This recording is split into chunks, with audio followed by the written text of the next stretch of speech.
Meus irmãos, a paz do Senhor, bom dia. Seguindo com o assunto sobre escatologia, hoje nós queremos falar um pouquinho sobre o Tribunal de Cristo, um acontecimento que se dará logo após o arrebatamento da igreja nas nuvens, onde Cristo vai galardoar os crentes que trabalharam na sua obra. Isaías capítulo 40, verso 10, diz que o Senhor virá com braço forte, na sua mão estará o salário e também o galardão. E Paulo, escrevendo numa das suas cartas, ele vai explicar muito bem a questão do Tribunal de Cristo e o galardão entregue por Cristo a cada crente fiel. Fique conosco. Após a introdução, nós vamos discorrer um pouquinho sobre o assunto do Tribunal de Cristo. Que Deus vos abençoe, em nome de Jesus.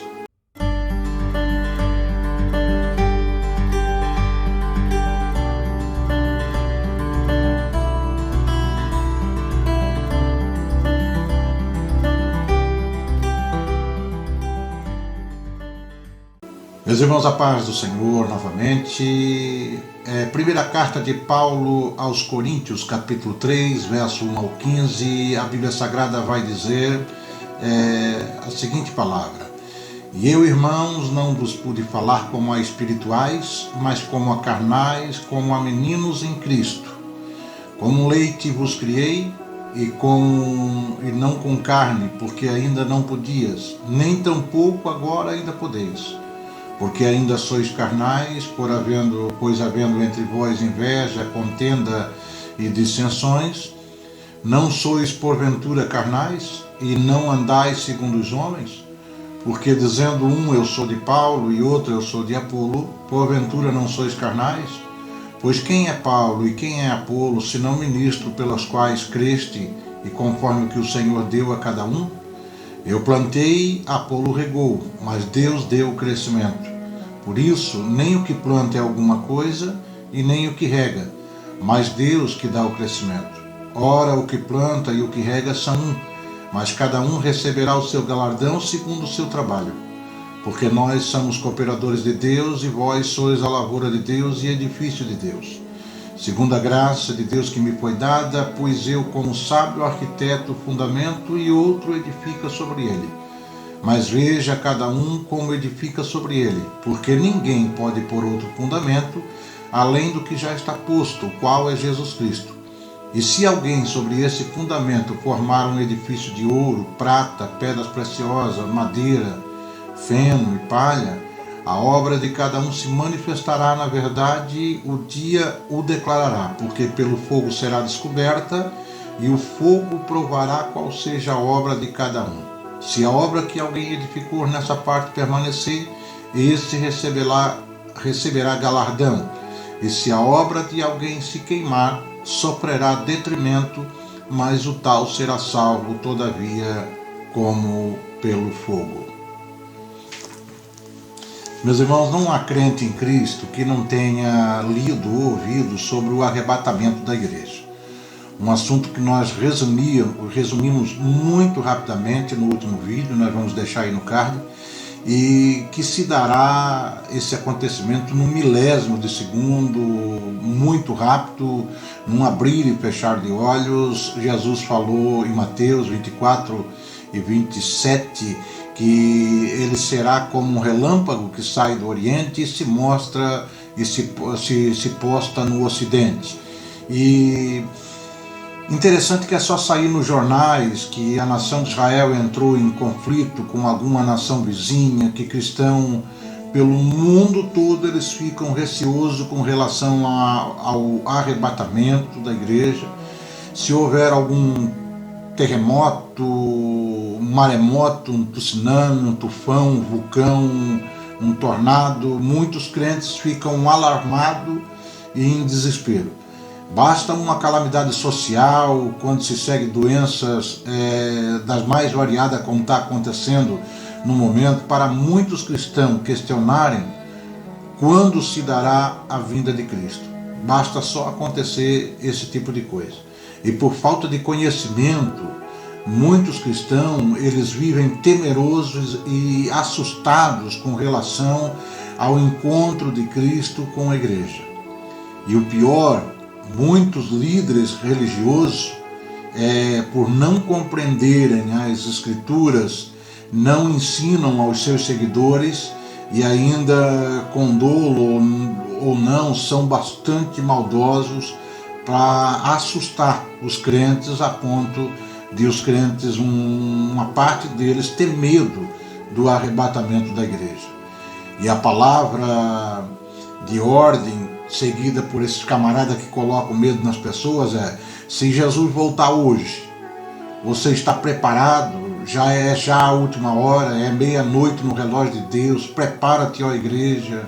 Tá? E somente assustam, apavoram, porém não instruem a igreja para coroar a confiança que se deve ter em Cristo Jesus.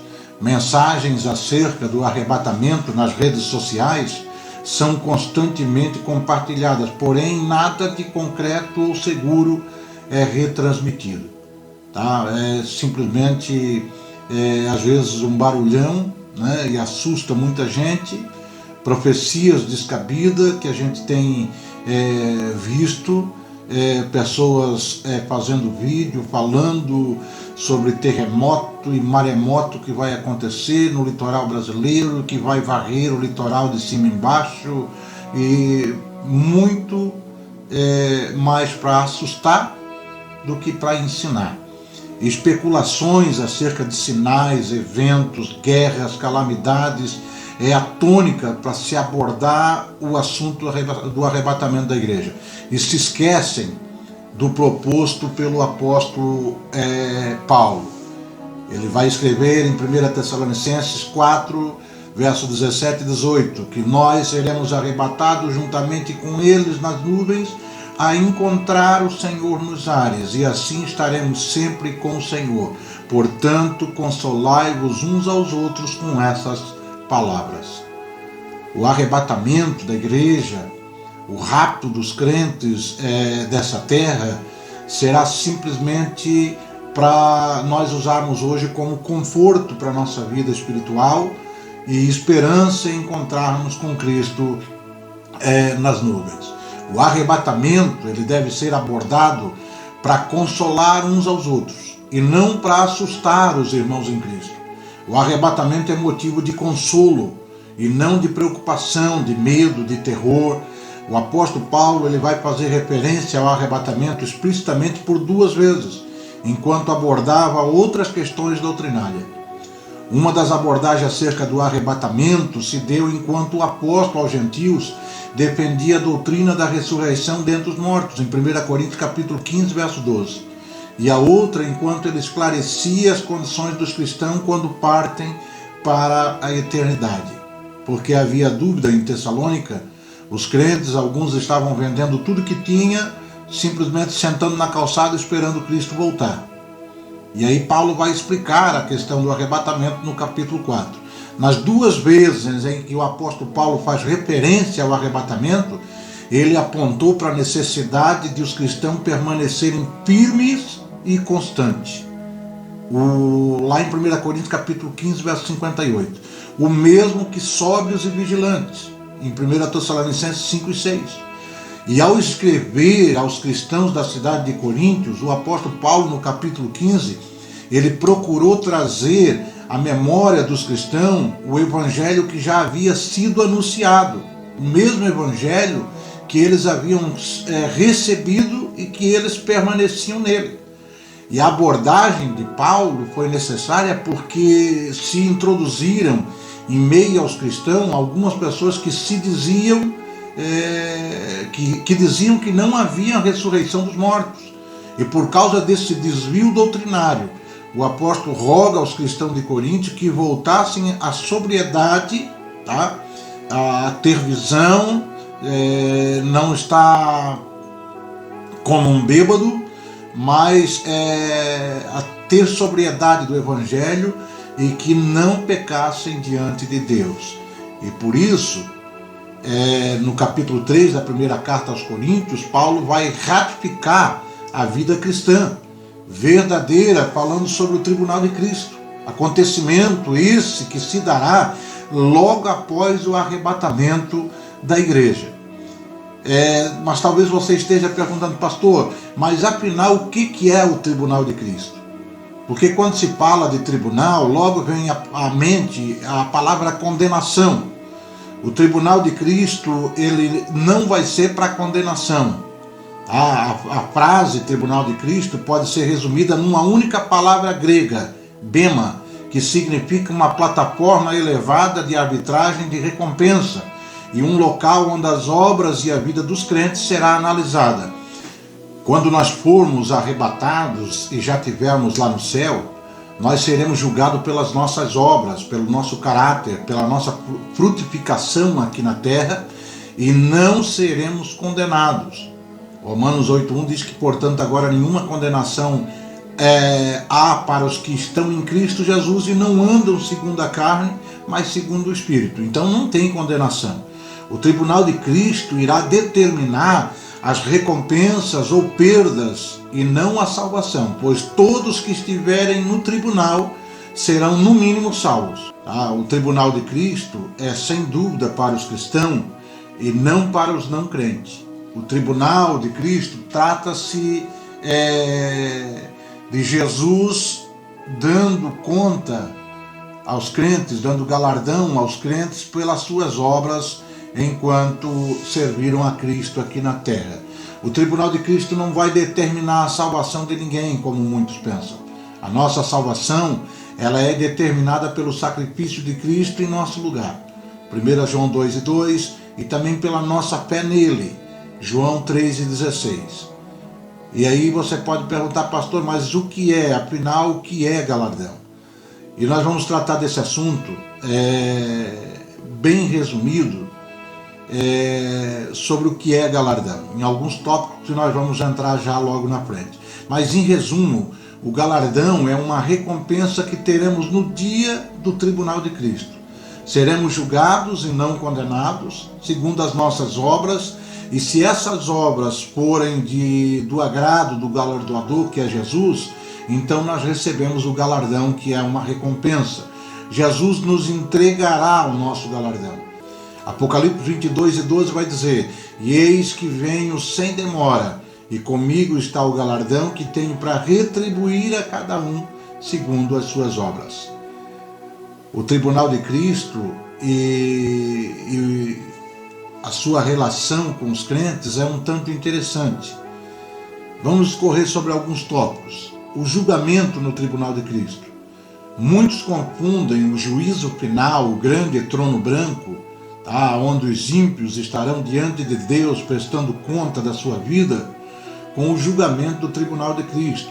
Eu quero deixar bem claro que são dois acontecimentos bem diferentes. Esse julgamento de Cristo, a palavra julgar aqui é literal. É como se Cristo falasse: eu vou julgar o que você fez para mim durante a sua vida na terra. E mediante esse julgamento das nossas obras, Ele, Jesus, vai nos dar a recompensa, o galardão, aquilo que eu falei, li agora há pouco, Apocalipse 22 e o verso 12.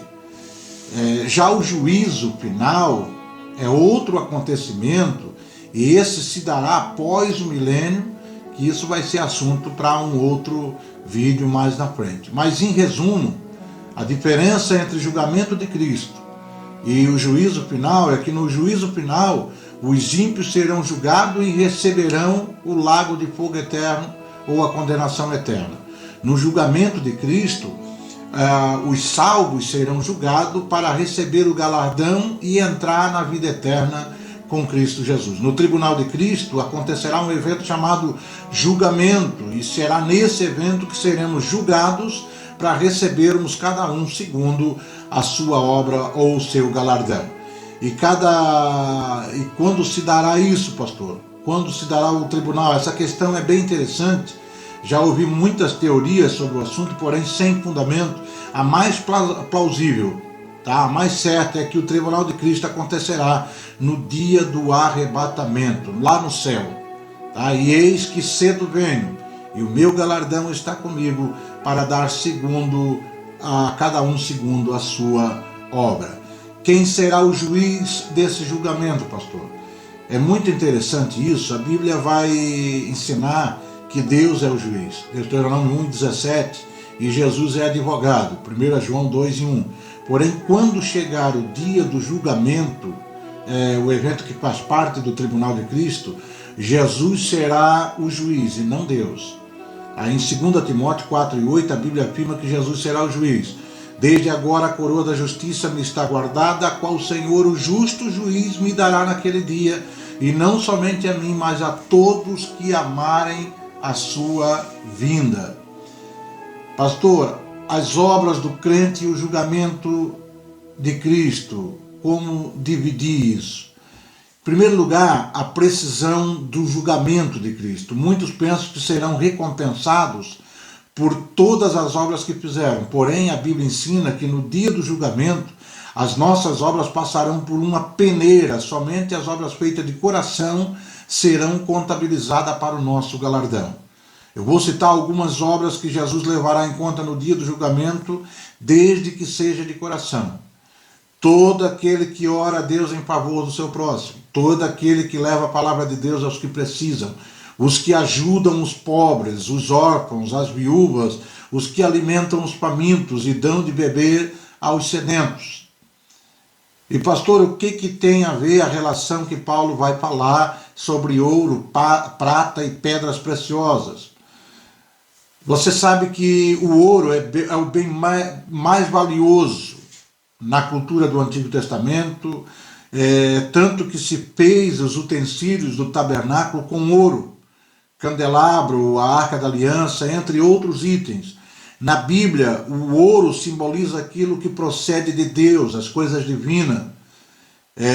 Jó capítulo 22, 23 ao 25, ele diz: se te voltares ao Todo-Poderoso, serás edificado, se afastares a iniquidade da tua tenda, e deitares o teu tesouro no pó, e o ouro de Ofir nas pedras do ribeiro, então o Todo-Poderoso será o teu tesouro e a tua prata acumulada. Apocalipse 3:18 vai dizer: aconselho-te que de mim compres ouro provado no fogo, para que te enriqueça, e roupas brancas para que te vista, e não apareças a vergonha da tua nudez, e que unjas os teus olhos com colírio para que veja. Nós podemos comparar que o ouro e as obras dos crentes que fizeram para a glória de Deus vai ter uma comparação muito grande. Em 1 Coríntios 10:31, Paulo vai escrever dizendo: portanto, quer comais, quer bebais, ou façais outra qualquer coisa, fazei tudo para a glória de Deus. Quando nós fizemos para a glória de Deus, nós estamos ajuntando tesouros no céu. E você sabe que para purificar o ouro, ele tem que ser passado pelo fogo, tira as impurezas, e aquele que tem obras de ouro vai ser passado pelo fogo, tira-se as impurezas e fica só o que é perfeito para o Senhor. As obras feitas por uma pessoa com o coração manso e contrito, a Bíblia ensina que é feito em Deus. João 3:21 diz: mas quem pratica a verdade vem para a luz, a fim de que as suas obras sejam manifestadas, porque são feitas em Deus. E quando usamos o nosso talento e dons a favor da obra de Deus, estamos fazendo obras de ouro. Lembrando que essas obras que fazemos, usamos os talentos que Deus nos deu. Foi Deus que nos deu talento, e é somente para glorificar o nome santo do Senhor. Mateus 5,16 vai dizer: assim resplandeça a vossa luz diante dos homens, para que vejam as vossas boas obras e glorifiquem ao vosso Pai que está nos céus. Em questão da prata, a Bíblia ensina que a prata significa redenção. A prata é o preço da redenção. Jesus foi vendido por 30 moedas de prata. Quando havia guerra nos tempos bíblicos, no Antigo Testamento, os soldados recebiam prata como pagamento, como uma recompensa pela sua redenção, sacrifício de guerra. Já no Novo Testamento, a Bíblia ensina que a prata é a redenção feita por Cristo Jesus.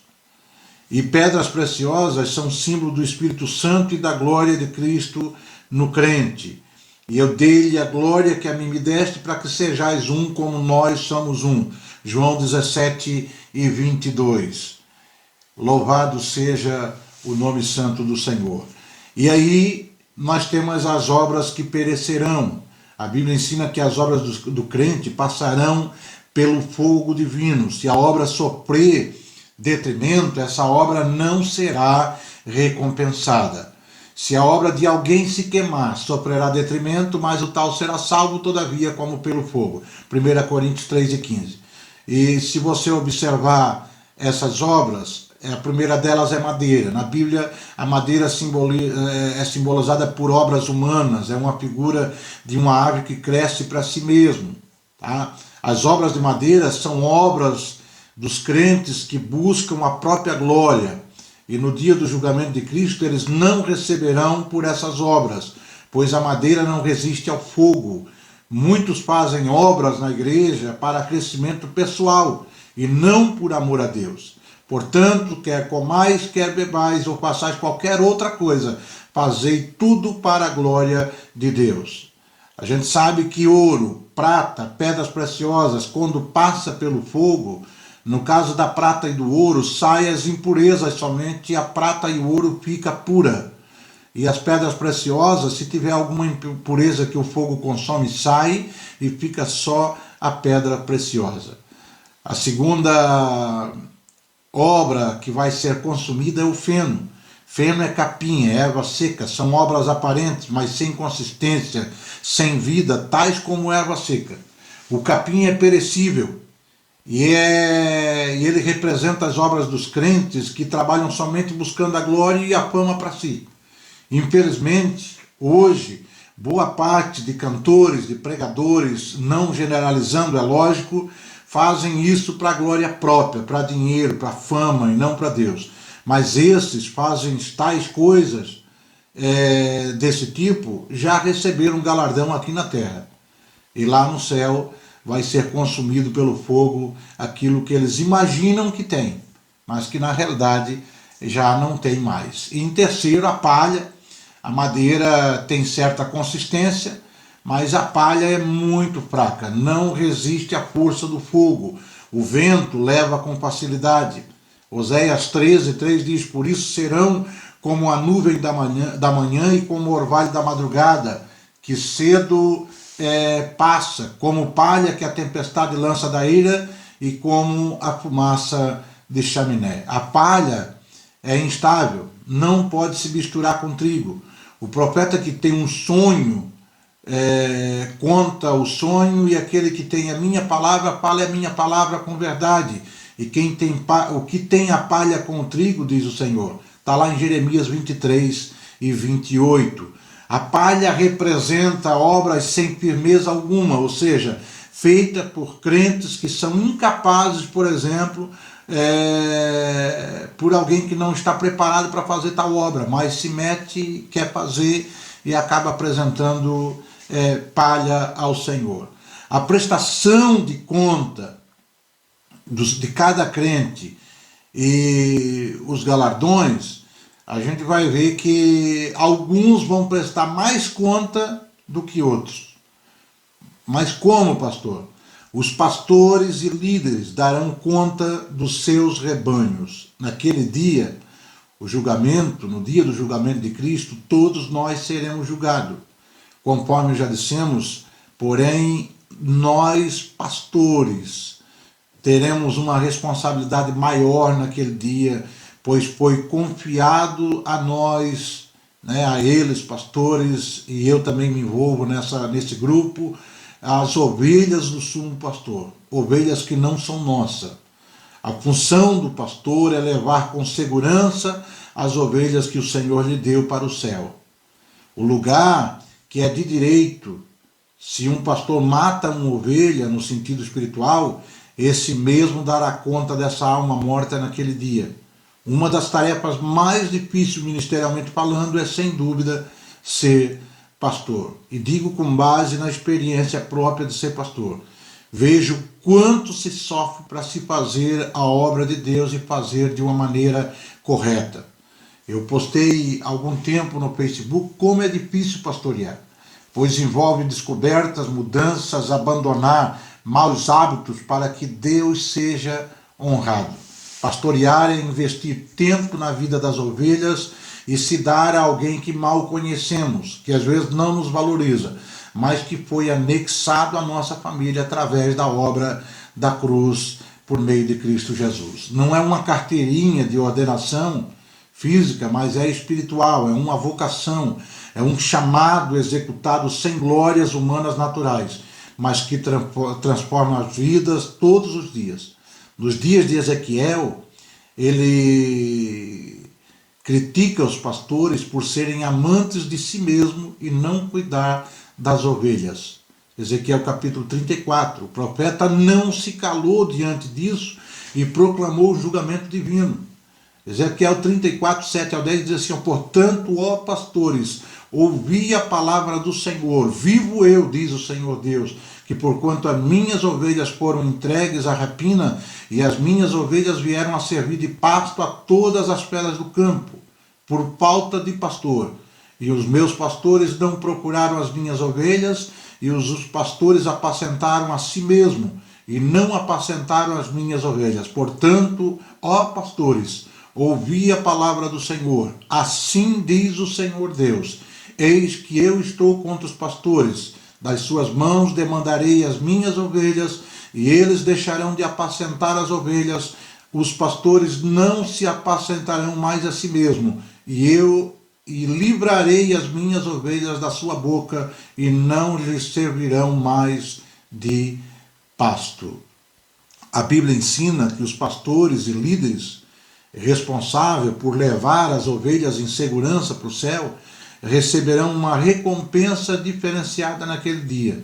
Mesmo cansado fisicamente e emocionalmente, saibam, diante de Deus nada passa despercebido. Ele dará a vossa recompensa naquele dia. Eu vou listar algumas coisas que alguns pastores líderes fazem que pode matar uma ovelha, e que a gente deve dar muita importância e procurar não fazer isso aí. Primeira coisa, usar o púlpito para desabafar, para atacar. Isso pode causar indignação na ovelha e ela não querer mais ficar no seu rebanho. Em segundo lugar, não reconhece a ovelha como o próprio Deus já disse para reconhecer. Quando Deus tocar no coração do líder, ele tem que ser sensível à voz de Deus. Não pregar a palavra. O maior erro de um pastor é não ter uma palavra para pregar à igreja. Não pregar a palavra, muitas das vezes apenas contar a história, e a ordem é para que pregue, ensine as ovelhas que estão no seu rebanho. E outro sim, ofender ou criticar. Ofender ou criticar uma ovelha pode levar mesmo ao falecimento espiritual. E é responsabilidade minha e sua cuidar das ovelhas que Deus nos deu. E os crentes, no geral, também darão conta dos seus talentos. Todos nós recebemos talentos e dons. Está lá em Mateus 25, 14 ao 30. Temos que aprender a usar isso em favor do reino de Deus, pois Ele é que vai nos recompensar por isso. E se caso você escolher usar esse talento, Deus vai te recompensar, desde que você use esse talento para a honra e glória do nome do Senhor. Faça o melhor para Deus, sem dúvida Ele vai te recompensar. E há duas perguntas: o que é galardão e como será o galardão? E são duas perguntas totalmente diferentes. Uma delas já respondemos.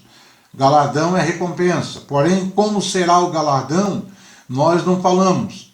E nós vamos tratar um pouquinho desse assunto agora. A Bíblia é muito clara a respeito desse assunto. Galardão. Eu vou tentar esclarecer essa dúvida de um jeito bem simples. A Bíblia ensina que tem 5 coroas, e eu vou listar elas aqui. Primeira coroa de alegria. 1 Tessalonicenses 2,19. Porque qual é a nossa esperança, ou gozo, ou glória na coroa? Porventura não sois vós também diante do nosso Senhor Jesus Cristo em sua vinda? Essa coroa, a coroa de alegria, será concedida aos ganhadores de alma. E Paulo vai se referir aos irmãos que ele levou a Cristo como sendo a coroa de alegria ou coroa de vitória. Vai receber aquele que chegar ali e ver as almas que ganhou chegando ali também. Portanto, aqueles que ganham muitas almas para Cristo receberão a coroa de alegria. Às vezes a coroa é símbolo de alegria. A Bíblia vai declarar que há alegria no céu quando uma alma é ganha para Cristo. E Paulo, falando esse verso de 1 Tessalônica 2:9, 1 Tessalonicenses 2:19, eu vou repetir de novo, porque qual é a nossa esperança, ou gozo, ou coroa de glória? Porventura não sois vós também diante do nosso Senhor Jesus Cristo em sua vinda? Paulo estava dizendo, a coroa, a maior coroa que eu possa ter, a coroa, a maior alegria minha, é eu chegar diante de Cristo e ver que você que eu ganhei para Cristo também está lá junto comigo. Tá? A segunda é a coroa da vida. Tiago 1:12 vai dizer, bem-aventurado o homem que sofre a tentação, porque quando for provado, receberá a coroa da vida, a qual o Senhor tem prometido aos que amam.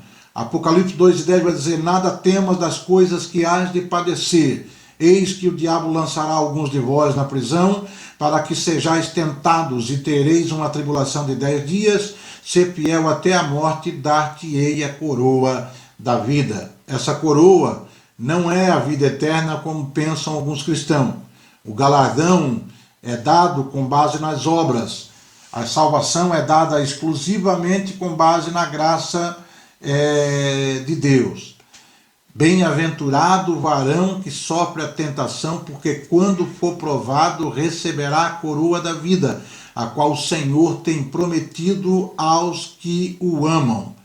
Receberão essa coroa, a coroa da vida, aqueles que sofrem tentações, que sofreram tentações e foram vitoriosos em meio às tentações. Lembrando que tentações não vêm de Deus. Deus, ele prova a cada um de nós. Tentação é da parte do nosso maior inimigo, o diabo. Tá? O diabo tenta, Deus, ele prova. A terceira coroa é coroa incorruptível. 1 Coríntios 9, 25, 27 vai dizer assim, todo aquele que luta de tudo se abstém. Eles o fazem para alcançar uma coroa corruptível. Nós, porém, uma incorruptível, pois eu assim corro, não como coisas incertas. Assim combato, não como batendo no ar. Antes subjugo o meu corpo e o reduzo à servidão, para que pregando aos outros, eu mesmo não venha de alguma maneira ficar reprovado. Essa coroa será concedida, essa coroa incorruptível será concedida àqueles que procuram viver uma vida incorruptível, de autoabnegação, renegando ao pecado no dia a dia, as obras da carne, e vivendo uma vida íntegra diante de Deus e também diante dos homens. A quarta coroa, a coroa de glória. 1 Pedro 5, de 2 ao 4, vai dizer, apacentai o rebanho de Deus que está entre vós, tendo cuidado dele, não por força, mas voluntariamente, nem por torpe ganância, mas de ânimo pronto, nem como tendo domínio sobre a herança de Deus, mas servindo de exemplo ao rebanho.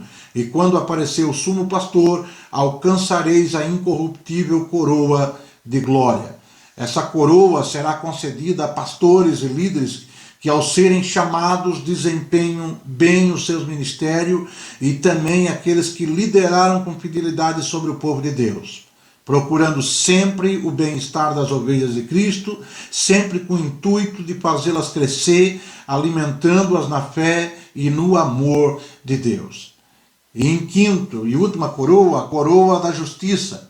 2 Timóteo 4,8, desde agora a coroa da justiça me está guardada, a qual o Senhor, justo juiz, me dará naquele dia, não somente a mim, mas também a todos que amarem a sua vinda. Receberão a coroa da justiça aquele cujas vidas foram entregues inteiramente em prol do reino de Deus. Mateus 6,33. Mas buscai primeiro o reino de Deus e a sua justiça, e as outras coisas vos serão acrescentadas. E aqueles que demonstraram uma ardente expectativa pela volta de Cristo e aqueles que desejam ardentemente que Cristo volte logo a arrebatar o seu povo. Que Deus te abençoe, que você, durante esse tempo do fim, que ao sinal do arrebatamento você possa ser transformado juntamente com aqueles que estiveram mortos, que foram ressuscitados, e subir para estar nas nuvens com Cristo e receber da mão dele o galardão que está reservado a nós naquele dia, para cada um que é fiel a Deus hoje, que não importa se for de ouro, de prata, de pedras preciosas, mas que indera que minha e sua obra não seja de palha, de madeira ou feno, mas que seja realmente para honrar o nosso Deus, glorificar o seu santo nome e sermos honrados também naquele dia por tudo que aqui nós fizemos. Um bom dia, que Deus te abençoe em nome de Jesus.